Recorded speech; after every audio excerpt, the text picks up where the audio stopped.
Oceans cover a huge part of our planet, more than 70%. That's almost 3/4 of our world. But not all of that water is liquid.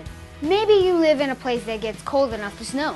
Did you know that most of the fresh water on our planet is frozen? And in some places, the weather is so cold over a long period of time that the snow and ice never melt completely? Let's talk to someone at NASA who can tell us more about those really cold places and why NASA is interested in studying them. So we're all familiar with the weather. One day it might be windy, another day it might be sunny, or maybe it's rainy. Those weather patterns over a long period of time make up what we call climate. Another way I like to explain it is climate is what you expect, but weather is what you get. So the climate all over the world is different in different places. Near the North Pole or the South Pole, it's cold year-round, and those are what are called the polar areas. It's icy at the poles, of the North Pole as well as the South Pole of our Earth. This is where we have these white ice caps. A big difference between the Arctic in the north and the Antarctic in the south is that the Arctic, the North Pole, is ocean, which is surrounded by land, United States, Canada, Russia, whereas the South Pole is land surrounded by ocean. But what's so special about these icy places anyway? So in the polar regions, we have continents where snow falls, and it's so cold there it doesn't melt in the summer, and that snow falls and falls and accumulates and accumulates, and it builds up and it builds up and it builds up. And through time, over thousands of years, they make what we call an ice sheet. So ice sheets are ice that's on land. So land ice, or ice sheets like glaciers and icebergs, form on land. But in parts of Earth's polar regions, ice covers our oceans. Sea ice, or ice that's floating in the ocean, is different.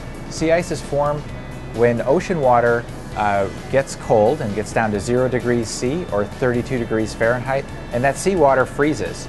And instead of making an ice cube like you see in your freezer or in your glass of water, it makes what we call sea ice. Just like an ice cube floats in a glass of water, sea ice floats on top of the ocean. But whether it is an ice sheet or sea ice, scientists have been paying attention to what is happening to the ice on Earth. It is melting faster than they expected. So just how do we watch something as big as Earth's polar regions? NASA uses a satellite. ICESat-2 is a satellite that will be in orbit around the Earth, and it measures the height of whatever it's pointed at. So for sea ice, it will measure the thickness of the sea ice by measuring the height of the ice surface and the height of the water next to it and taking the difference. And as you measure the distance from the satellite down to the surface of ice, we're able to tell how thick the ice is over time. And we'll pass back over that path. We know whether the ice has grown or it has melted. In addition to the thickness of the sea ice, we can measure the elevation of the entire Earth. We measure the third dimension of our globe. But what is so important about Earth's ice, and why do we care how fast it melts? One of the easiest ways to think about it is we have a polar ice cap in the Arctic, which covers most of the Arctic Ocean. When that ice begins to melt, either due to warm temperatures below or above, the area of the ice gets smaller. And so the amount of sunlight that normally gets reflected from the ice is actually instead absorbed, and so the ocean temperatures themselves heat up. And that in turn raises temperatures in the Arctic, which then in turn also cause more melting of the ice. Both the ice and the oceans in the polar regions drive global climate. Okay, so the oceans and the ice in them help control the temperatures on Earth. And with the help of ICESat-2, NASA will be able to watch the changes in ice thickness. And all that information can be used to help us take better care of our world.